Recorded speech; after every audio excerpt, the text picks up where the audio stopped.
Hi everyone, my name is Mrs. Shirley and I am the lead teacher of technology for the Leo Academy Trust.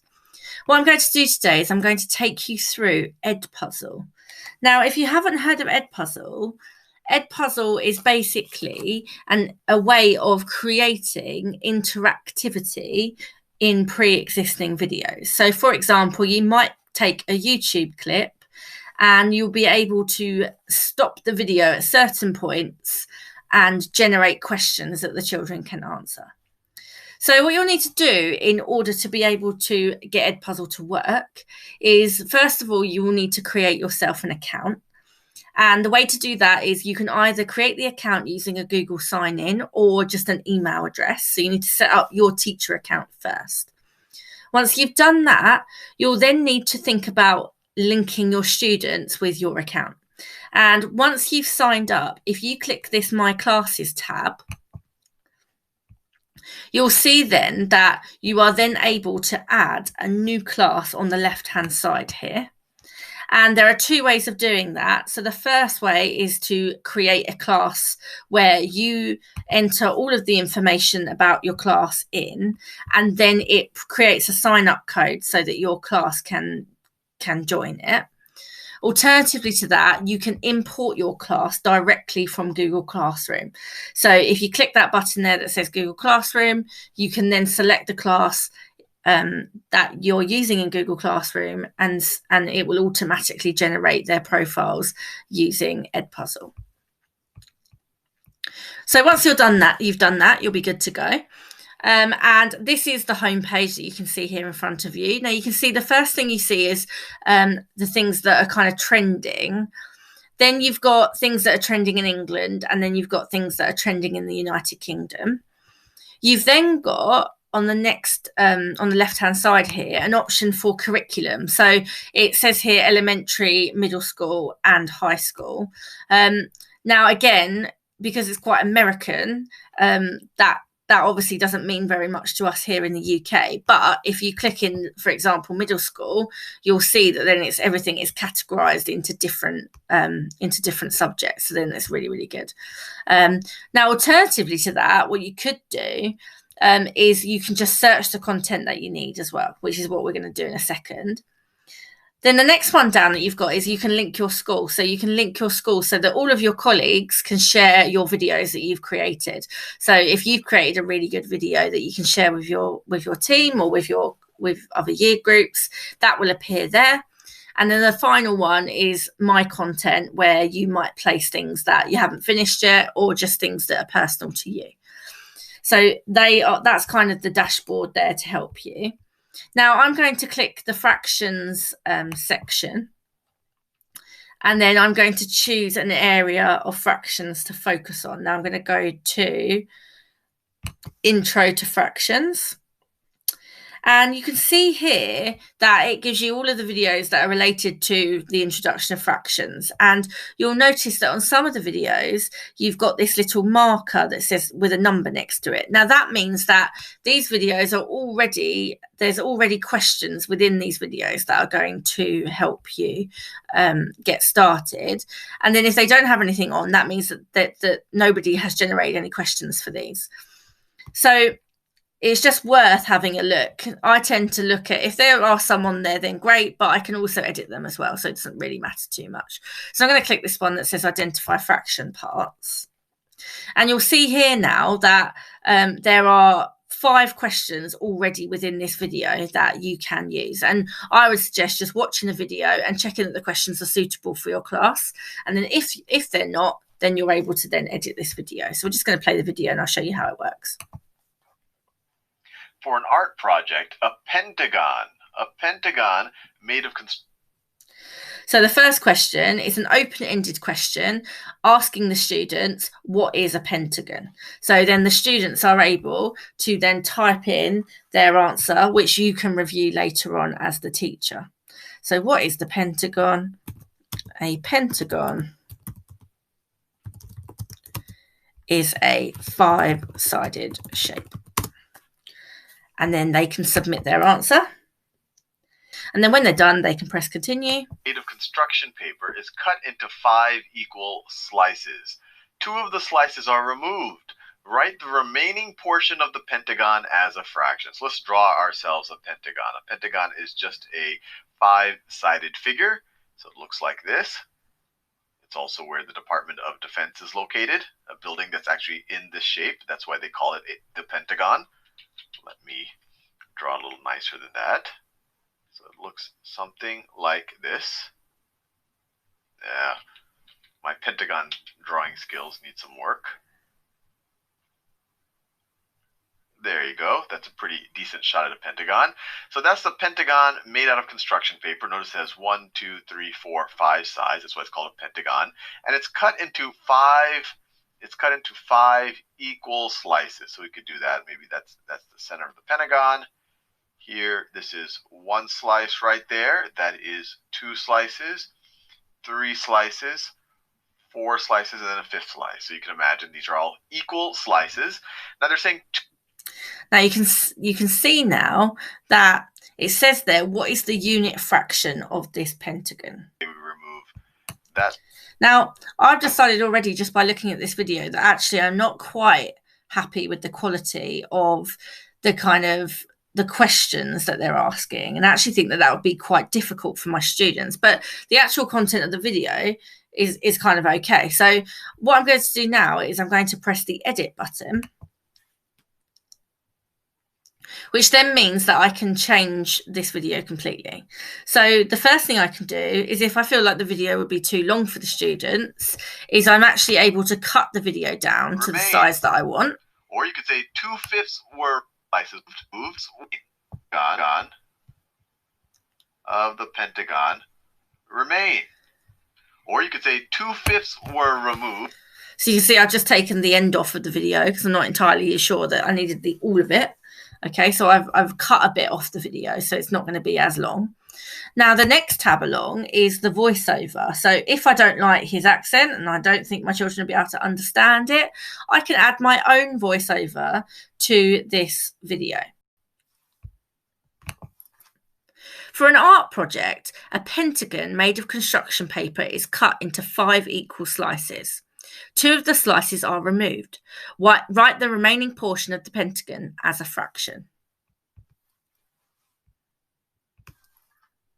For an art project, so you can see there now that I've recorded that over that voiceover, so they don't need the same person.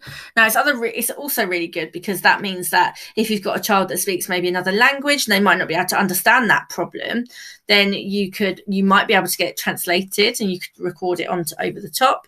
And yeah, it's just really good.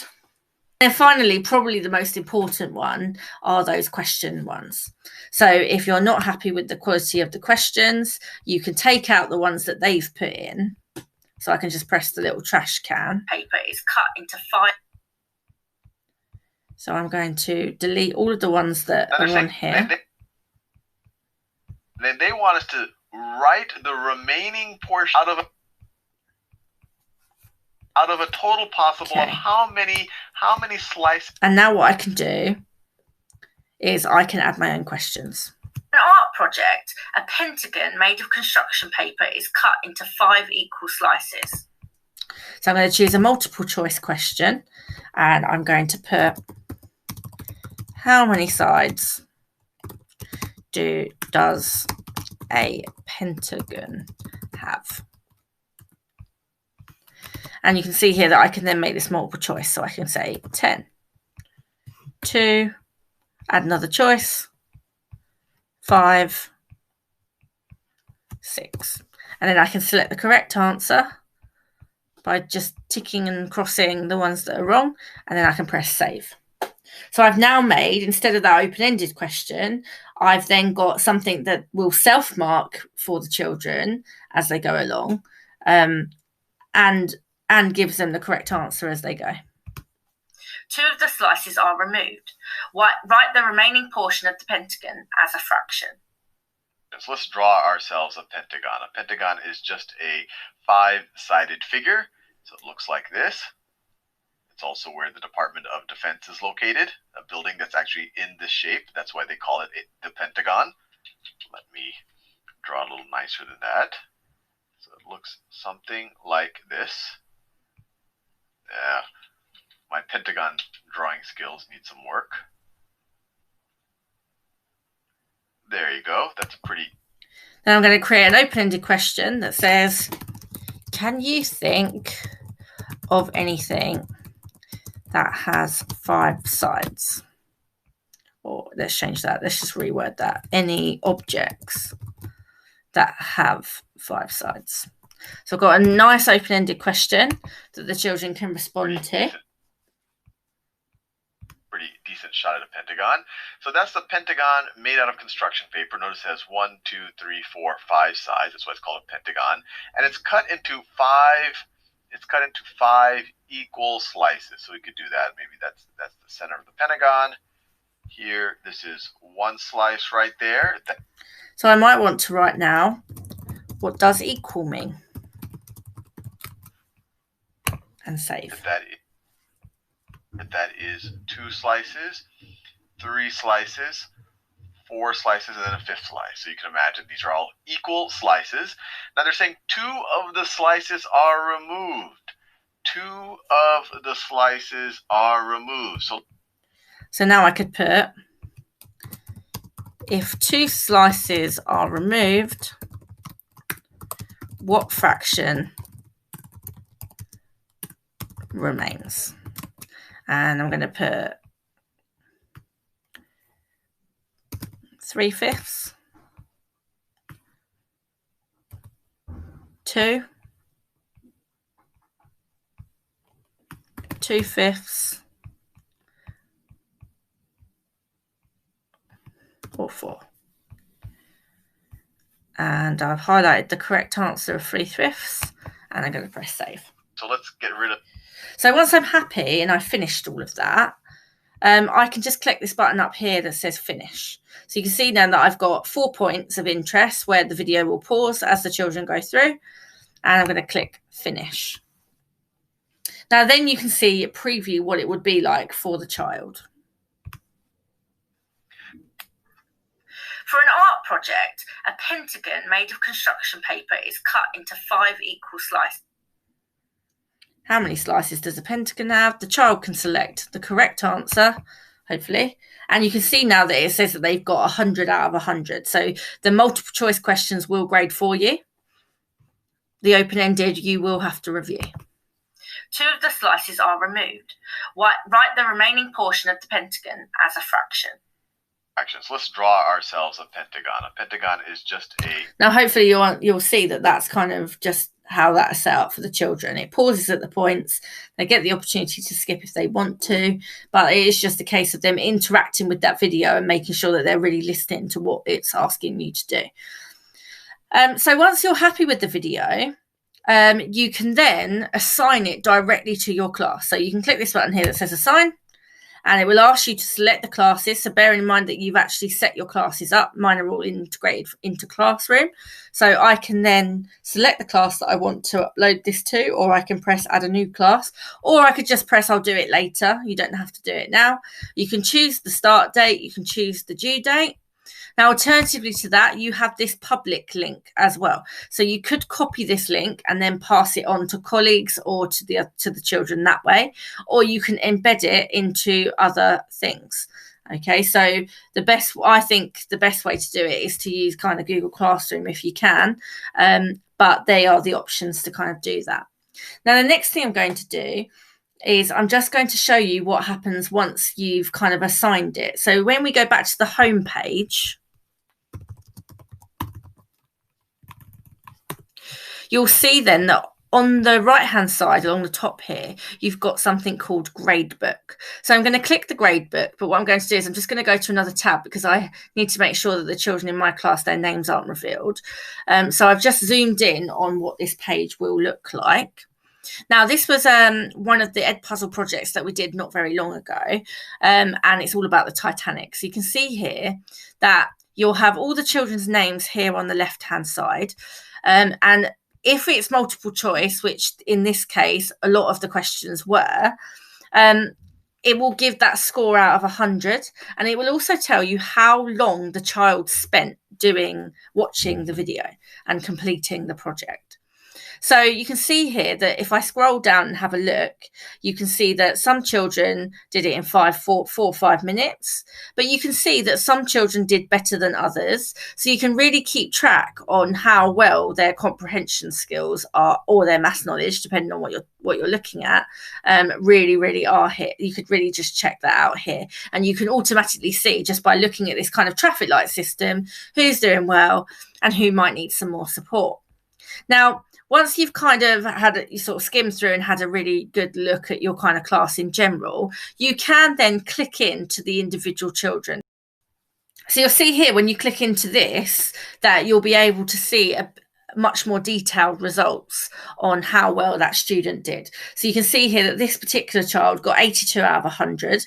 They watched 100% of the video, so didn't do any skipping at all. They got 9 out of 11 responses. They took 5 minutes, and you can see when they turned the assignment in. But you can also see what questions they struggled with, and you can also see how many times the student watched each section of the video. So you can see here that despite still getting this wrong, this child actually watched that part of the video 3 times and still managed to get and still got the answer wrong. So it wasn't through rushing through and not understanding it. It was actually he watched that particular clip and still didn't quite understand. And when you scroll down, you can also look at what they actually wrote as the answers as well. And also this would be where you would grade any of those open-ended questions that you've put in as well. So that's pretty much how Edpuzzle works. I'm hoping that that's been really useful for you. Obviously, just have a play around with it and see how you get on. And I'm sure that you'll agree. I know that my students really do enjoy it, and it just adds that other element of learning into those really short YouTube clips. See you later. Bye. Are you kidding?